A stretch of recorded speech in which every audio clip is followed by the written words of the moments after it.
Olá a todos, bem-vindos! Você então aprendeu a utilizar containers e agora você percebeu que você pode escalar seus containers para uma, duas, três, quatro, cinco réplicas facilmente. Só que sua aplicação fez bastante sucesso, não é capaz de 5 réplicas, 10 réplicas, não é capaz de atender toda a demanda de usuários. E aí você precisa de 100 réplicas. Obviamente, você vai precisar de umas 10 máquinas para rodar esses containers. Porque por mais que um container seja leve, ele sempre vai ocupar um percentual de memória e de CPU.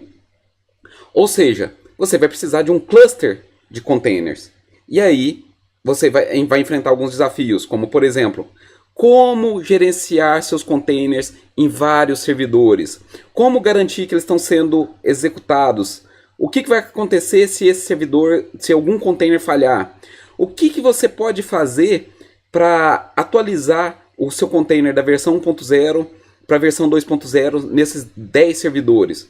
Então, a resposta para isso é o Kubernetes.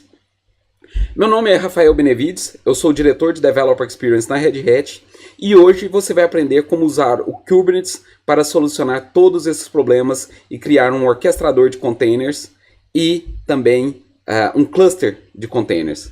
Vem comigo!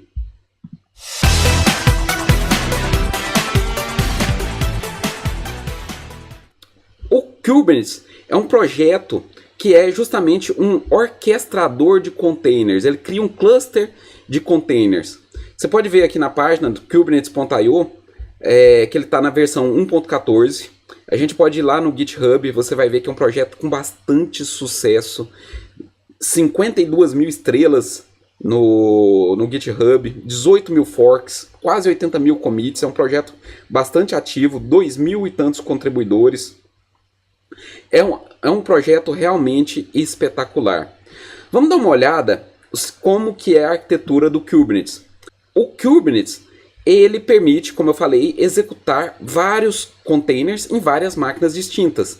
Essas máquinas são chamadas de nós, porque esses nós não são propriamente servidores que são físicos ou virtuais.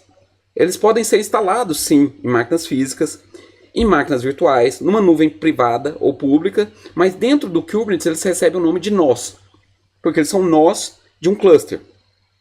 Obviamente, você pode ver aqui que eu tenho uma aplicação em Tomcat, diversas aplicações, cada um num host, que podem acessar o MySQL que está rodando em outro nó.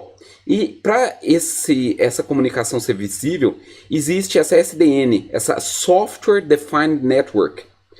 E para que esse serviço veja o outro, existe também uma camada de serviço. Nós vamos ver o que é essa camada de serviço mais para frente. Para permitir acesso externo, né, existe uma camada de roteamento. E para gerenciar todo esse monstrinho aqui, você pode ter um ou mais masters. Tá? Como o grande mantra de containers é que containers são efêmeros, obviamente a gente não vai guardar dados dentro do cluster. Então o Kubernetes tem suporte para uma persistent storage que fica fora do cluster. Quando eu estava aprendendo sobre Kubernetes, eu achei um pouco difícil, porque quando a gente vai lidar com Docker puramente, é mais ou menos como uma máquina virtual, onde a gente tem uma imagem que vai criar várias máquinas virtuais, a gente tem uma imagem que vai criar várias réplicas de containers. No Kubernetes, eu percebi que se a gente entender estes 4 conceitos aqui, o que é um pod, o que é um Replication Controller ou Deployment, o que é um Service e o que é um Label, todo o resto vai ficar extremamente fácil. Perfeito? Então vamos começar aqui aprendendo o que é um pod.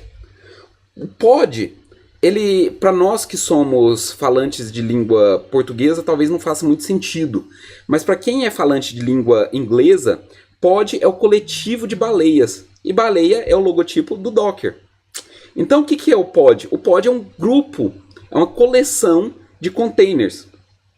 Esses containers, eles compartilham, eles vão andar juntos pelo cluster, eles precisam andar junto por algum motivo. Eu não posso fazer deploy de uma parte ou de outra. Se a sua aplicação tem essa característica, de coisas que precisam andar juntas, ser inicializadas juntas, morrerem juntas, renascerem juntas dentro do cluster, você vai agrupar estes containers dentro de um pod. E aí elas vão compartilhar o mesmo IP, o mesmo volume, o mesmo label, a gente vai ver que é labels mais tarde. Como que eu descrevo um pod se eu for utilizar um arquivo YAML? Vocês vão ver que dentro do Kubernetes é mais fácil descrever tudo como um arquivo YAML, ok? Então olha só, tipo pod. Todo objeto dentro do Kubernetes ele tem alguns metadados, ou seja, o nome, os labels, tem outros metadados como anotações, etc. Mas vamos focar somente aqui no nome. Se eu der um nome para o pod, está aqui o nome. Se eu der os labels, ele vai ser criado. E aí vem a especificação de todos os containers que fazem parte daquele pod. O nome do container, a imagem e assim por diante. Variáveis de ambiente, volumes, todas as especificações. Vamos focar bem simples agora e vamos dar uma olhada, nesse caso, num pod que eu fiz o deploy aqui no meu cluster. Olha só, para eu operar, para eu lidar com o Kubernetes, eu uso o comando kubectl. Algumas pessoas chamam de kubectl, kubecontrol, mas enfim eu vou chamar de kubectl. Se eu quero ver os pods que existem dentro do meu cluster, eu vou usar o comando kubectl getPods. Então aqui eu já tenho um pod com esse nome aqui. Esse red 11 quer dizer que dentro desse pod existe um container. E este um container está pronto. Ele está em execução, foi restartado uma vez e ele tem um dia de execução. Então vamos dar uma olhada aqui. Se eu fizer o comando kubectl getPods com a saída YAML, -o de output YAML, eu vou ver justamente aquele um YAML um pouco mais complexo do que eu mostrei nos slides, mas basicamente tem a definição de um pod. Ali eu tenho os labels, né? Eu tenho ali dentro um container de nome MySQL. Então esse é o nome do container. O container chama MySQL e ele está dentro do pod que tem esse nome aqui um pouco mais complexo, tá? E aí dentro desse pod ele está rodando essa imagem, tem algumas variáveis de ambiente aqui, onde eu usei para definir o usuário, a senha e a base de dados dentro desse MySQL. Tem mais algumas outras coisas que eu não quero que vocês se preocupem nesse momento. Eu posso usar também o comando kubectl describe pod e o nome do pod, tá? Peraí, vamos pegar aqui o nome do pod, kubectl getPods e kubectl describe. Vou descrever esse pod aqui. Também é uma outra forma de visualizar, mais fácil, porque eu não estou lidando com arquivo YAML. Aqui eu já tenho formatado o nome do pod, ele está dentro do namespace meu projeto, quais são os labels desse pod, o IP dele, 172.17.09. Então eu tenho aqui os containers, container MySQL. Esse container é um container Docker, tá? Em qual imagem que ele é baseado, de onde que veio essa imagem. Então ele veio ali do Docker Hub, as portas que ele expõe, enfim, e outras informações. Vamos voltar aqui. Olha só o IP dele, 172.17.09. Mantenham esse IP na sua cabeça. Assim como eu posso fazer um Docker logs, eu posso utilizar também o kubectl logs e o nome do meu pod para ver os logs lá dentro. Então, kubectl logs e o nome do meu pod. Então, isso vai me trazer o log do meu pod, ok? Ou eu posso, assim como também no Docker, usar o "-f" de follow para continuar seguindo toda a execução de logs que for sendo gerada, que for sendo cuspida por esse container. Outra similaridade com o Docker é que, assim como eu tenho o Docker exec, eu tenho também o kubectl kubectl exec, posso de forma interativa e terminal, nesse meu container, executar, por exemplo, uma nova seção do bash. Então eu estou aqui dentro do bash, dentro do meu pod, dentro do container, dentro do meu pod. Ok? Tanto que eu posso executar aqui o MySQL, use guestbook, acesso negado, porque eu não loguei com o usuário myuser, mas enfim, vocês conseguiram ver que eu tenho aqui a capacidade de executar processos dentro do meu pod. Então esse é o básico do pod. Vamos dar uma olhada aqui num outro conceito que é chamado de Replication Controller. Imagina o seguinte, vocês estão vendo aqui que eu tenho 1, 2, 3, 4 Tomcats executando, tenho ali um MySQL, tem outras aplicações. O que acontece se esse nó aqui se tornar indisponível? Por algum motivo acontecer algum crash nesse nó, ou com o container propriamente dito. Todos os containers que estavam executando nesse nó vão ser migrados para outros nós. Isso é papel do Replication Controller /deployment. O papel do Replication Controller /deployment é justamente especificar, olha, eu quero executar 4 réplicas desse pod no meu cluster. Vou dar um nome para ele e um template. O template é justamente o template do pod. Veja só aqui que eu tenho, o meu pod, que tem um IP, ele tem o IP 172.17.09, mas eu vou fazer o seguinte, eu vou deletar esse pod, justamente para mostrar para vocês que uma vez que esse pod foi deletado, um outro pod vai ser criado, porque existe um Replication Controller associado. Olha aqui, se eu fizer get pods, ele criou um novo pod com outro nome, por isso que esse nome aqui é automaticamente gerado, tá? Ele criou um outro pod que já está em execução há 13 segundos atrás, para substituir o pod que foi gerado. Só que ele me gera com outro nome. Com outro nome e com outro IP. Tanto que se eu fizer um describe pod e olhar o IP dele, agora é 172.17.010. Eu posso simular até uma falha. kubectl, exec, de forma interativa e terminal, o bash. Se eu fizer um kill no processo 1, esse container vai ter morrido, ele vai reiniciar o container. Então isso são algumas garantias. O pod permanece o mesmo, mas ele reiniciou o container que estava dentro desse pod. E como eu falei, se eu deletar esse pod, ou se meu nó falhar, o negócio é que eu estou executando aqui dentro da minha máquina. E se eu olhar aqui os nós que eu só tenho a minha máquina local disponível. Se fosse um cluster realmente verdadeiro, eu teria ali 10, 100, 1000 máquinas executando. Mas aqui, se a minha máquina falhar, lógico, eu vou perder tudo, mas se eu tivesse outras máquinas, ele simplesmente ia pegar esse container aqui e executar em outro nó.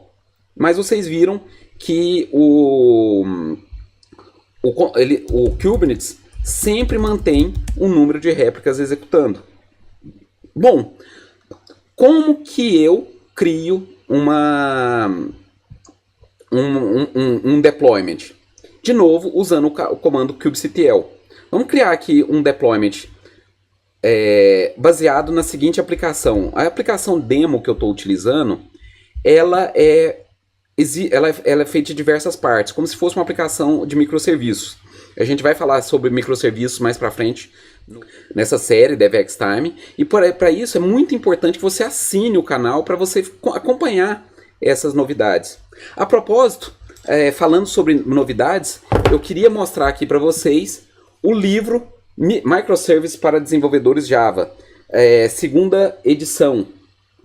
Ok? Segunda edição, lançado essa semana por Rafael Benevides. Eu vou deixar o link para download do livro na descrição desse vídeo. Ok? Bom, então vamos fazer aqui o deploy de um container.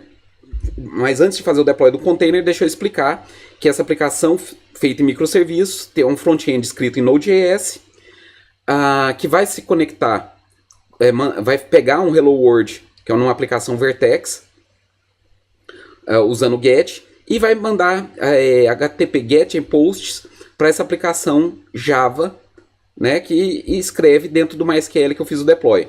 Então o que a gente vai fazer deploy agora? A gente vai fazer o deploy do microserviço chamado Guestbook. Então, para isso, suponhamos que eu fosse fazer o deploy utilizando Docker. Eu iria usar o comando docker run --name, né, porque eu tenho que dar um nome para o serviço, e utilizar aqui o nome da imagem. Só que com o kubectl é parecido. Eu vou substituir o comando docker run por kubectl run. O nome já é obrigatório, então é o segundo parâmetro. E o nome da imagem eu vou especificar aqui, e posso passar algumas outras coisas, algumas outras informações também. Como, por exemplo, variável de ambiente, vou chamar aqui myvar igual a Rafael. Posso passar também alguns labels. A gente vai ver para que servem os labels mais tarde. Como aplicação é igual guestbook, versão é igual a 1.0, ambiente é igual de produção. Você pode dar qualquer label que você quiser. E eu quero duas réplicas para este serviço. Então, quando eu faço isso aqui, ele me dá a mensagem, tá? Que esse comando vai ser deprecado, vai ser removido no futuro, para você usar o kubectl create ao invés. Mas aqui eu só mostrei o kubectl run porque ele é muito parecido com o docker run, tá? Só para vocês aprenderem mais facilmente. E isso criou um deployment. Se eu fizer um kubectl get pods, porque eu especifiquei duas réplicas aqui, eu tenho duas réplicas do Guestbook Service rodando. Como eu falei, esse valor aqui, ele é automaticamente gerado, então a gente não se preocupa muito com eles. Outra coisa, se eu descrever esse pod, olha aquela variável de ambiente que eu criei aqui. Environment myvar Rafael. Qual que é a diferença de um replication controller para um deployment? O deployment, ele permite que qualquer modificação de configuração, ele substitua os pods automaticamente. Então eu posso fazer com o kubectl, eu posso fazer o seguinte. Olha só. Vamos pegar aqui os deployments. Get deployments.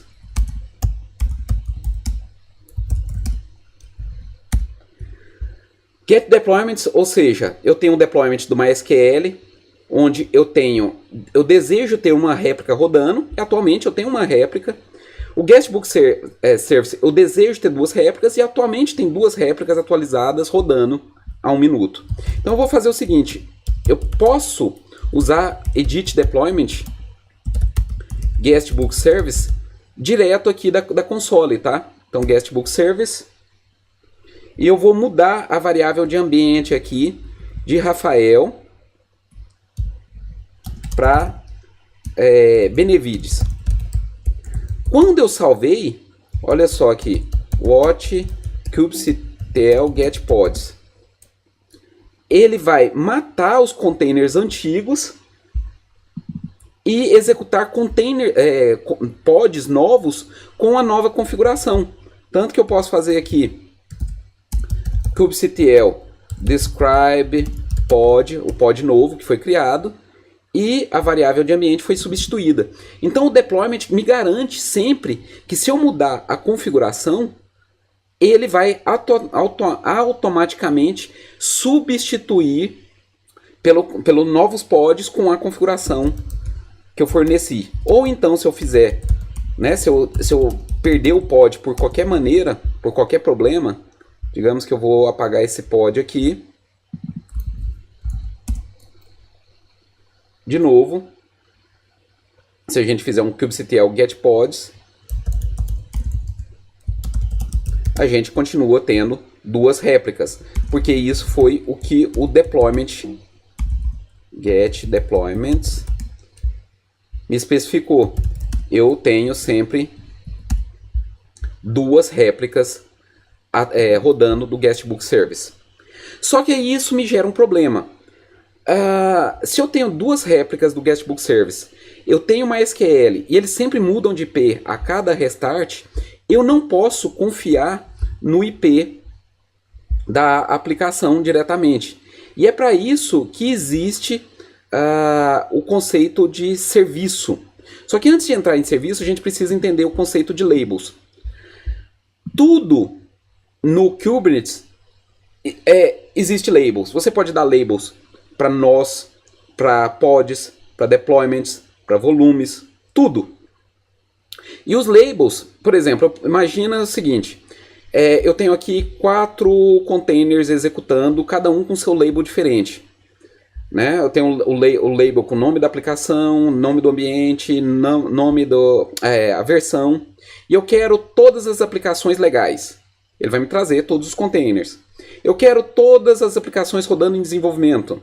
Quero todas as aplicações rodando em produção. Quero todas as aplicações rodando a versão 1.0 ou todas as aplicações rodando na versão 2.0. Então isso é possível de fazer. Basta para isso, dentro do metadado do objeto, você definir uma série de chaves e valores. Foi isso que aconteceu quando eu fiz o deploy do meu Guestbook Service. E agora eu posso fazer o seguinte: eu quero todos os pods onde o label é a versão 1.0. Então ele me trouxe aqui o Guestbook Service. Eu quero tudo onde a minha aplicação é Guestbook. Também ele vai me trazer ali só esses 2 pods. Então os labels me permitem fazer justamente isso, né? Buscar informações. Eu não quero pods, eu quero tudo. Quero tudo que o app seja Guestbook Service. Então ele vai me trazer ali, ele vai me trazer ali todos os pods, todos os deployments, todos os replica sets, toda a informação que tem esse label. Ok? Então os labels servem para isso. E aí entra o conceito de serviço. O que o serviço permite fazer no Kubernetes? Ele permite fazer o seguinte: eu vou ter um objeto que vai usar os labels para selecionar quais pods vão receber a requisição em cima daquele IP. É um IP fixo, é uma espécie de load balancer embutido dentro do Kubernetes. Se eu tenho ali várias réplicas, eu vou usar o selector para definir quais réplicas vão acessar vão receber a requisição. Então o meu selector aqui nesse caso é aplicação legal e ambiente de produção. Esse pod tem o label, aplicação legal, ambiente de produção, ele vai receber um balanceamento de requisições entre essas aplicações, não importa se eles estão em nodos distintos.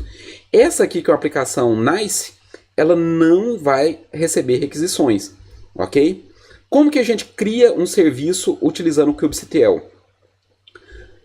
A gente vai usar aqui o comando kubectl expose o deployment Guestbook Service, tá? Vou expor esse deployment e aí eu preciso expor uma porta. Então eu vou usar a porta 8080, porque eu sei que essa minha aplicação está rodando na porta 8080. Então isso aqui me criou um serviço, tá? Tanto que eu posso fazer kubectl get service. Eu tenho aqui os 2 serviços, o MySQL e o Guestbook Service. Esse IP aqui, ele nunca muda. Eu posso deletar, inclusive eu posso fazer o seguinte: kubectl delete pods com label app igual guestbook. Ele vai apagar os meus 2 pods, mas você vai ver que esses 2 pods vão ser gerados 2 novos pods com 2 novos IPs, mas esse IP do cluster aqui ele nunca vai mudar. Ele, né, nessa minha aplicação está expondo aqui a porta 8080 e para o MySQL está expondo a porta 3306. Se eu rodar o get service de novo esse IP nunca muda. Se eu fazer o kubectl describe service, e aí eu posso abreviar aqui, tá? Get svc. Se eu fizer o describe, olha só, esse IP aqui vai estar mandando para os pods que foram criados. Tanto que eu posso fazer ali, vamos fazer o seguinte, delete com grace period igual a 0 e menos force. Apagou. Se eu der um describe, ainda não tem nenhum pod rodando, né? Agora já está aqui 12 e 09. De novo, né? Ele vai esperar né? Não tem nenhum container pronto, por isso que é none. Se eu executar de novo aqui, já é 11 e 13. Então ele tem esse papel de ser um load balancer embutido para sua aplicação. A gente viu como criar deployment na mão e criar serviço na mão. Agora a gente vai fazer o seguinte, vamos dar uma olhada. Vocês viram que se eu for criar uma aplicação na mão, como eu fiz com kubectl, ctl, run, kubectl, run, eu tenho que passar um monte de parâmetro, imagem, variáveis de ambiente, labels, número de réplicas. Então, o recomendado no Kubernetes é sempre usar arquivos YAML, arquivos que descrevem aquele serviço para você. Olha só, eu vou fazer o deployment do Hello World Service, e aqui eu tenho a especificação também do tipo deployment, o nome do microserviço, os labels estão descritos aqui, o número de réplicas que eu quero, os containers, aqui eu não dei um nome para o container, não, dei sim, desculpa, o nome do container, qual a imagem, qual que é a porta que ele está expondo. Então vamos fazer o seguinte, é preferível usar um arquivo YAML, por quê? Porque eu posso ter uma infraestrutura como código. Eu posso colocar esse arquivo dentro do GitHub, eu posso controlar aqui quais foram as modificações que aconteceram, quando esses arquivos foram modificados, por quem. Então eu vou fazer o seguinte, eu vou fazer o deploy usando o kubectl -f, eu posso passar direto a minha URL do GitHub e kubectl create -f, tá? E essa URL, você vai ver que ele criou aqui o meu deployment. Com o serviço é a mesma coisa. Eu posso passar o arquivo aqui de serviço. Vamos dar uma olhada no arquivo de serviço para vocês verem como que é. Hello World Service. Eu tenho aqui, né, tipo serviço, né? De novo, o nome do serviço, os labels, né? Tudo no Kubernetes pode ter esses metadados. E a especificação aqui, qual que é a porta de entrada e a porta de destino. E o selector, né? Então ele vai procurar todos os pods que tenham esse selector aqui. Que quais são? kubectl get pods com label app igual hello world service book service. Então ele vai mandar a requisição para ambos esses pods aqui. Então vamos fazer o deploy também deste arquivo. kubectl create -f, o nome do arquivo, e agora eu tenho o meu serviço ali implantado. Ok? Agora, finalmente, nós vamos fazer o deploy também do front-end. Né? Vamos relembrar aqui que a nossa aplicação ela é composta por um front-end que chama um hello,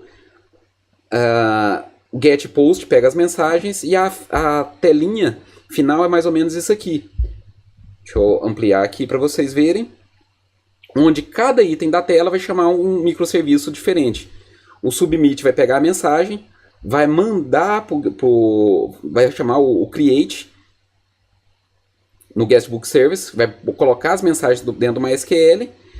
O Hello World Service vai trazer essa mensagem de hello, e o guestbook service, quando carrega a tela, ele vai pegar todas as mensagens que estão ali dentro do guestbook. Então só falta agora o front-end. Vamos pegar aqui o front-end e usar também um arquivo YAML. E só para mostrar para vocês eu posso passar vários arquivos ao mesmo tempo. Eu posso usar o create-f, passar o arquivo de deployment, e posso usar outro "-f" e passar o arquivo de service. Ele já vai criar ao mesmo tempo tanto o deployment quanto o service. Bom, e agora que eu tenho os meus deployments criados, eu tenho ali os meus pods executando, 2 réplicas do front-end, 2 do guestbook, 2 do Hello World, uma do MySQL, e tenho também os meus serviços executando. Aqui, como eu estou utilizando o OpenShift, eu tenho uma funcionalidade que é a possibilidade de criar rotas. E aí, para isso, em vez do comando kubectl, eu vou usar o comando OC para expor o meu deployment chamado front-end UI. Quando eu exponho expose deployment, expor o serviço front-end UI. Quando eu exponho o serviço, eu estou criando uma rota. Se eu expor o deployment, eu crio um serviço, como a gente fez isso anteriormente. Se eu expor o serviço, eu crio uma rota. Tanto que agora eu posso fazer um OC get routes e eu vou ver uma rota aqui criada, onde eu posso acessar essa rota, e isso vai me levar para quem? Para minha aplicação. Pronto, ele conseguiu acessar os meus endpoints. Então ele conectou com o banco de dados, trouxe essa mensagem de Hello World, e agora finalmente eu posso colocar aqui meu nome e escrever a mensagem: bem-vindos ao DevXTime. Não esqueçam de assinar o canal. Submeti. Ele invocou os 2 microserviços, invocou o microserviço Hello. E ele bloqueou essa mensagem aqui porque encontrou alguma mensagem, uma bad word. Não sei por que é bad word, mas vamos escrever aqui: olá a todos. Tá aqui. Hi everyone. Aí eu tenho certeza que não vai ser nem bad word e nem ter problemas de encoding. Ok? Bom, espero que vocês tenham gostado. Nós vamos falar sobre muitos outros assuntos de Kubernetes. A partir de agora é só Kubernetes com microserviços, práticas de DevOps. Por isso, não esqueçam de assinar o canal. E, de novo, não esqueçam de fazer o download do livro. O link vai estar disponível na descrição do vídeo. Muito obrigado a todos e espero vê-los em breve no próximo DevXTime. Obrigado.